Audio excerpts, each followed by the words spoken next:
வணக்கம். வேர்ல்டு வைடாக பயங்கர வைரலான TV show தான் மணி ஹைஸ்ட். அண்ட் நம்ம கமெண்ட் செக்ஷனில் நிறைய பேர் வந்து Casa De Papelக்கு வீடியோ பண்ணுங்க அப்படின்ற மாதிரிலாம் கமெண்ட் பண்ணியிருந்தீங்க. ஓகே, இது வரைக்கும் நம்மளும் ஒரு சீரிஸ்க்கு ஃப்ரீ ஸ்ட்ரீம் பண்ணது இல்லையே, டிஃப்ரெண்ட்டாக அந்த டைம் பண்ணலாம் அப்படின்ற மாதிரி தான் ஷோ பார்த்தோம். அண்ட் ஷோவில் நிறைய மெமரபிளான கேரக்டர்ஸ் அண்ட் நம்ம மைண்ட்லேயே நிற்கிற மாதிரி பெல்லா சவ் சாங் அண்ட் அந்த டலி மாஸ்க் நிறைய விஷயங்கள் இருந்துச்சு. அண்ட் ஒவ்வொரு விஷயத்துக்கும் ஒரு ரீசனுமே வந்து கொடுத்துருந்தாங்க. செஸ்கான இன்ஃப்ளூயன்ஸ் இருந்துச்சு, அப்புறம் மாதிரி நிறைய ட்விஸ்ட்டுக்கெலாம் ஃபோர் ஷேடிங்லாம் பண்ணியிருந்தாங்க. ஸோ அந்த மாதிரி விஷயங்கள் எல்லாமே என்னென்ன இருக்குது அப்படின்றத நம்ம இந்த வீடியோவில் பார்க்க போகிறோம். ஒருவேளை நீங்கள் மணி ஹைஸ்ட் இன்னும் பார்க்கல, அட்லீஸ்ட் சீசன் 2 வரைக்கும் பார்க்கல அப்படின்னா இந்த டைமில் இந்த வீடியோ வந்து பார்க்காதீங்க. ஃபர்ஸ்ட் போய் பார்த்துட்டு அதுக்கப்புறமா இந்த வீடியோ வந்து பாருங்க. ஒரு ஆள் பார்த்துருந்தீங்க அப்படின்னா welcome to free stream for money heist. Every detail counts.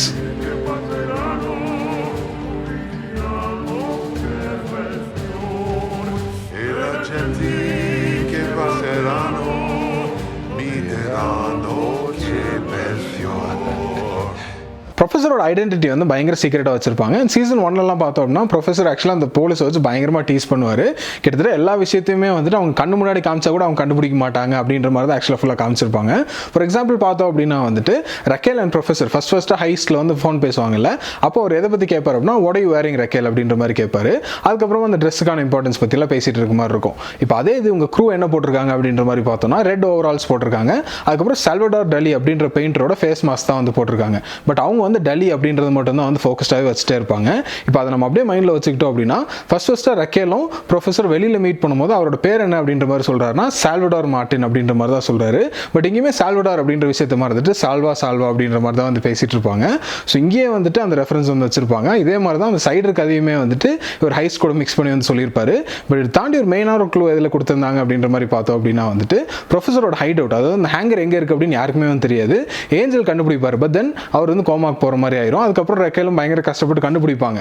அப்புறம் அவங்க கிட்ட இருந்து பிளாக்மெயிலாம் பண்ணி தான் போலீஸ் வந்துட்டு 33 அல்கண்டாரா ஸ்ட்ரீட்ல இருக்க அந்த ஹைட் அவுட் அப்படின்ற மாதிரி கண்டுபிடிப்பாங்க. பட் சீசன் 1ல இந்த சீன்ல பாருங்க. All units, we have an armed robbery in progress. 33 Alcantara Street. Any units in the area, please respond. So இந்த சீனில் கிளியராகவே தெரியுது. ப்ரொஃபஸரே வந்து அந்த போலீஸ் ஆஃபீஸர்ஸ் என்ன சொல்கிறாருன்னா 33 அல்கண்டாரா ஸ்ட்ரீட்டில் வந்துட்டு ஒரு ஆர்ம்ட் ராபரி நடக்குது அப்படின்னு சொல்கிறாரு.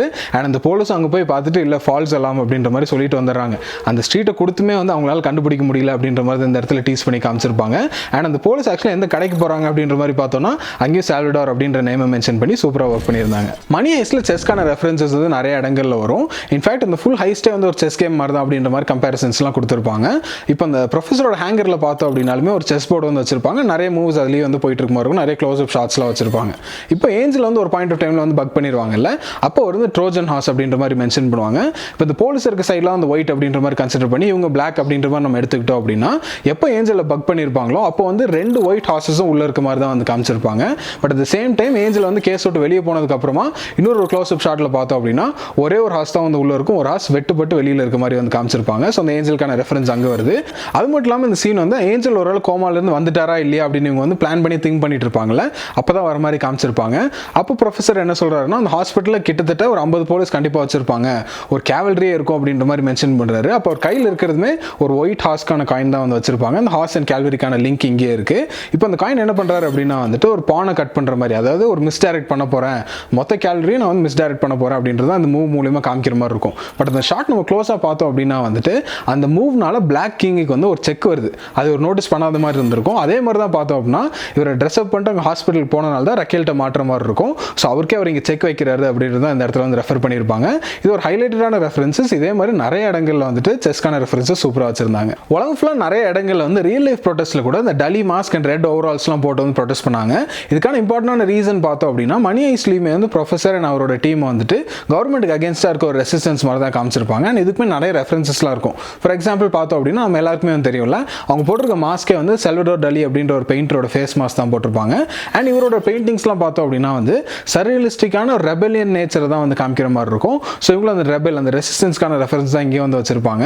அதுக்கப்புறம் இந்த பெல்லா சவ் சாங்கான ரெஃபரன்ஸுமே நம்ம எல்லாருக்குமே வந்து தெரியும்ல, 1940s இருந்த கவர்மெண்ட்டுக்கு அகேன்ஸ்டாக வந்துட்டு ஒரு ஆன்டி ஃபேசிசம் மூவ்மெண்ட்டே வந்து நடந்துச்சு. ஸோ அப்போ யூஸ் பண்ண சாங் தான் வந்து பெல்லா சவ். அதனால தான் இங்கேயுமே வந்துட்டு இவங்க கவர்மெண்ட்டுக்கு அகேன்ஸ்டாக போகிறனால இந்த பெல்லா சவ் அப்படின்ற சாங் வந்து யூஸ் பண்ணுற மாதிரி காமிச்சிருப்பாங்க. அது மட்டும் இல்லாமல் பார்த்தோன்னா சீசன் 2 எண்டிங்லலாம் வந்துட்டு ரக்கேலுக்கு யார் நல்லவங்க கெட்டவங்க அப்படின்ற ஒரு டிஃபரன்ஸே தெரியாமல் போயிடும், ஒரு கன்ஃபியூஷன் வருதுல்ல. இதுக்கான ஹிண்ட் வந்து ஆக்சுவலாக சீசன் 1 எபிசோட் 3லையுமே வந்து காமிச்சிருப்பாங்க. அது என்ன அப்படின்றது பாருங்க. Things that changed us all to the point of not knowing who were the bad guys and who were the good ones. So சீரிஸோட ஸ்டார்டிங்லேயே வந்து சீசன் 2ல் என்ன நடக்கும் அப்படின்றத இங்கே ஃபோர்ஷேடோ பண்ணி வந்து காமிச்சிருப்பாங்க. அது மட்டும் இல்லாமல் ரக்கேலுக்கு இங்கே இருக்க கன்ஃபியூஷனுக்கு மேஜர் ரீசன் என்ன அப்படின்ற மாதிரி பார்த்தோன்னா, ப்ரொஃபஸர் எப்படி கவர்மெண்ட் வந்து இவ்வளோ காசுலாம் வந்து பிரிண்ட் பண்ணிட்டு கடைசியில் பணக்காரங்களுக்கு மட்டும் ஃபேவர் ஆகிற மாதிரிலாம் அவங்க யூஸ் பண்ணிட்டாங்க அப்படின்ற மாதிரி விஷயங்கள்லாம் வந்து ரெஃபர் பண்ணுவார். அதே மாதிரி சீசன் 1லையும் பார்த்தோம் அப்படின்னா வந்து 2011 ஸ்பெயினில் ஒரு இடம், அதாவது பியூர்டல் டெல் சால் அப்படின்ற மாதிரி ஒரு ஊரில் எப்படி ஆட்கள் வந்து கவர்மெண்ட்டுக்கு அகேன்ஸ்டாக ப்ரொடெஸ்ட் பண்ணாங்க ஸ்பெயினில், அதுக்கு பப்ளிக் சப்போர்ட் எவ்வளோ இருந்துச்சு அப்படின்ற மாதிரி ரெஃபரன்சஸ்லாம் இங்கே வந்து ஆக்சுவலாக வச்சிருந்திருப்பாங்க. மணி ஹைஸ்ட்ல பார்த்தோம் அப்படின்னா நிறைய விஷுவல் ஸ்டோரி டெல்லிங்கான எலிமெண்ட்ஸ்லாம் வந்து யூஸ் பண்ணியிருப்பாங்க. ஃபார் எக்ஸாம்பிள் வந்து ஃபர்ஸ்ட் ஷார்ட்ல இன்ட்ரடியூஸ் பண்ணும்போது டோக்கியோவை ரெட் லைட்டிங்கில் வச்சு தான் வந்து இன்ட்ரடியூஸ் பண்ணுவாங்க. அந்த லைட்டிங் தாண்டியுமே வந்துட்டு நம்ம சீரிஸ் ஃபுல்லாகவே பார்த்தோம் அப்படின்னா நிறைய ஆப்ஜெக்ட்ஸ் வந்து ரெட்டில் தான் இருக்கும். ஒரு லெட்டராக இருந்தாலும் சரி, என்வலப், ஃபைல்ஸ், இல்லாட்டி அந்த ரெட் ஆரிகாமி எல்லாமே வந்து ரெட் கலரில் தான் வந்து மெயின் ஃபோக்கஸ் வச்சு வந்து பண்ணியிருப்பாங்க. இது என்ன ரீசன் அப்படின்ற மாதிரி பார்த்தோம்னா, ரெட் கலர் வந்து யூஸ்வலாக அப்போசிஷன்லாம் வந்துட்டு டினோட் பண்ணுறதுக்காக யூஸ் பண்ணுற ஒரு கலராக இருக்கும். பட் தென் ஷோ கிரியேட்டர்ஸ் வந்து என்ன சொல்கிறாங்க அப்படின்ற மாதிரி பார்த்தோம்னா, ரெட் கலர் வந்து நம்மள எப்பவுமே ஹை அலர்ட்டில் இருக்க மாதிரி இருக்கும். ஸோ எப்பவுமே எட்ஜ் ஆஃப் தி சீட்டில் வைக்கிறதுக்காக நிறைய விஷயங்கள் ரெட்டில் வச்சுட்டு பேக்ரவுண்ட்லாம் வந்து ரெட்டை ஹைலைட் பண்ணி காமிக்கிற மாதிரியே டிசைன் பண்ணுவோம் அப்படின்ற மாதிரி வந்து மென்ஷன் பண்ணியிருந்தாங்க. அது மட்டும் இல்லாமல் அந்த ஃபர்ஸ்ட் எபிசோடில் டோக்கியோ இன்ட்ரடியூஸ் பண்ணும்போதும் ஒரு ஸ்னோபால் வந்து காமிக்கிற மாதிரி இருக்கும். ஸோ அந்த ஸ்னோபால் வந்துட்டு டோக்கியோ தப்பான ஒரு டிசிஷன் எடுத்தாங்களா, அதனால தான் அவங்க பாய் ஃப்ரெண்ட் இறந்து போகிற மாதிரி இருக்கும். ஸோ அந்த டிசைனோட ரிமைண்டராகவே தான் அந்த ஸ்னோபால் இருக்க மாதிரி காமிப்பாங்க. ஏன்னா இன்னொரு சீனில் பார்த்தோம் அப்படின்னா ரியோ வந்து டோக்கியோ ப்ரப்போஸ் பண்ணுற மாதிரி இருக்கும். அப்போ டோக்கியோ நோ தான் ஒரு ஆன்சர் கொடுக்குற மாதிரியுமே இருக்கும். அந்த சீன் ஆரம்பிக்கிறதுக்கு முன்னாடியே பார்த்தோம் அப்படின்னா டோக்கியோ அந்த ஸ்னோபால் அப்படியே ஸ்டார் பண்ணிட்டு இருக்க மாதிரி தான் காமிப்பாங்க. ஸோ இன்னும் அந்த மெமரியிலே தான் இருக்காங்க அப்படின்றத இந்த ஷார்ட்டில் கன்வே பண்ணியிருப்பாங்க. இன்னொரு டயலாக் ரெஃபரன்ஸ்லையும் பார்த்தோம் அப்படின்னா, we all have our own snowballs அப்படின்னு டோக்கியோ ஒரு பாயிண்ட் ஆஃப் வியூன்னு சொல்கிற மாதிரி இருக்கும். ஸோ ஒரு கேரக்டரோட மிஸ்டேக்ஸ் தான் அவங்க இப்படி என்விஷன் பண்ணி பார்க்குறாங்க அப்படின்றத இந்த இடத்துல வந்து ஆக்சுவலாக சொல்லியிருந்தாங்க.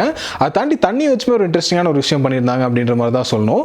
ஃபர்ஸ்ட் பெர்லின் வந்துட்டு ஓகே நான் ஒரு ஹாஸ்டேஜை கொண்டுட்டேன் அப்படின்னு ப்ரொஃபஸர்கிட்ட இன்ஃபார்ம் பண்ணும்போது பார்த்தோம்னா, ப்ரொஃபஸர் அப்படியே நடந்து போவார், சின்ன இடத்துல மட்டும் தண்ணி இருக்கும், அதில் தெரியாமல் கால் படுற மாதிரி இருக்கும். ஸோ இந்த இடத்துல இப்படி காமிச்சிருப்பாங்களா.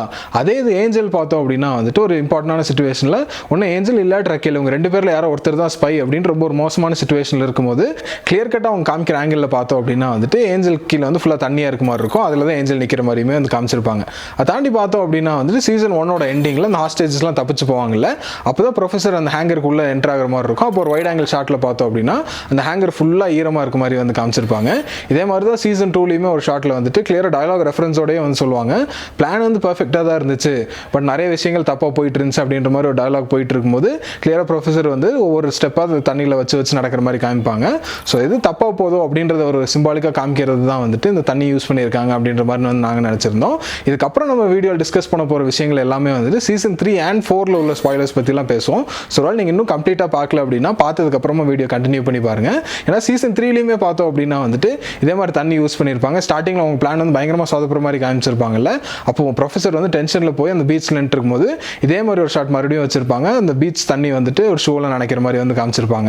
இதே மாதிரி சீசன் 3ல் இந்த ஷாட்டில் பார்த்தோம் அப்படின்னா வந்து டென்வர் கையில் ஒரு ரிங் இருக்கும், அதை பிடிச்சிட்டே தான் மோனிகாட்ட பேசிட்டு இருக்க மாதிரி காமிச்சிருப்பாங்க. ஸோ என்ன பேசிட்டு இருக்காரு அப்படின்ற மாதிரி பார்த்தோம் அப்படின்னா, இப்போ அவருமே ஒரு அப்பா ஆகிட்டாரு.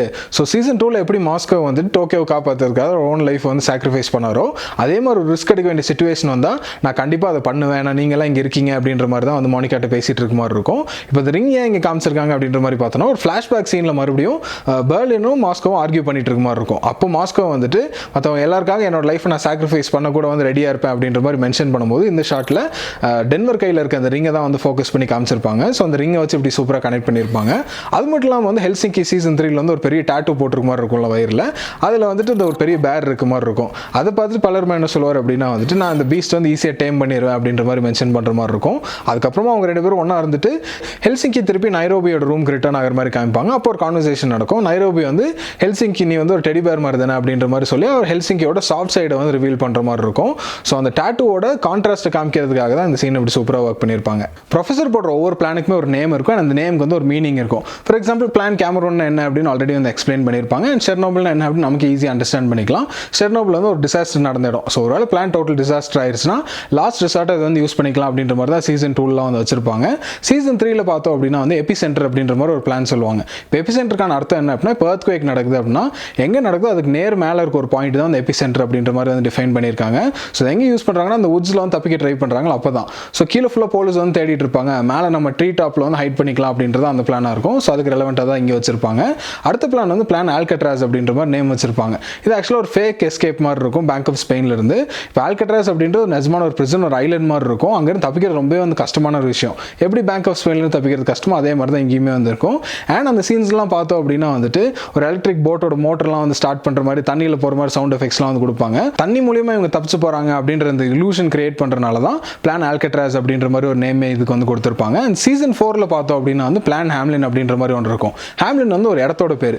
ஸோ இதில் என்ன ஃபேமஸ் அப்படின்ற மாதிரி பார்த்தோம்னா பைட் பைப்பரோட ஸ்டோரி வந்து நீங்கள் ஆக்சுவலாக வந்து ரொம்ப ஃபேமஸ். ஸோ பைட் பைப்பரோட ஸ்டோரி இப்படி பார்த்தோம் அப்படின்னா வந்துட்டு அவர் ஒரு பைப் வாசிக்கும் போது ஊரில் இருக்க எல்லா மவுஸுமே வந்துட்டு அவரை ஃபாலோ பண்ணி போகிற மாதிரி தான் வந்து லாஜிக் ஆக்சுவலாக சொல்லியிருப்பாங்க. ஸோ இப்போ அதை இங்கே எப்படி எக்ஸிக்யூட் பண்ணியிருக்காங்க அப்படின்ற மாதிரி பார்த்தோம்னா அங்கே ஒரு ஃபேக் ஆக்சிடென்ட் வந்து கிரியேட் பண்ணுவாங்க. ஸோ அதனால ப்ரொஃபஸரை தேடி வந்துட்டு இருக்க எல்லா போலீஸுமே அங்கே டைவர்ட் ஆகி வந்து போயிடுவாங்க. இதுக்கான ஒரு டயலாக் ரெஃபரன்ஸுமே வந்து இருக்கும். அங்கே ஃப்ளூட் வாசிக்கும் போது எல்லா மைஸும் அங்கே ஃபாலோ பண்ணி போகும் அப்படின்ற மாதிரியுமே வந்து மென்ஷன் பண்ணியிருப்பாங்க. ப்ரொஃபஸர் பண்ணுற ஆரிகாமி கிட்டத்தட்ட மணி ஹேஸ்ட்டுக்கு ஒரு ட்ரேட்மார்க் மாதிரி ஆகிப்போச்சு. ஸோ இதுக்கு ஏதாவது ஸ்பெசிஃபிக் ரீசன் இருக்குமா அப்படின்னு தேடி பார்த்தப்ப ஆரிகாமியோட ஆரிஜின் வந்து புத்திசம்லேருந்து வர மாதிரி வந்து பார்த்துருந்தோம்.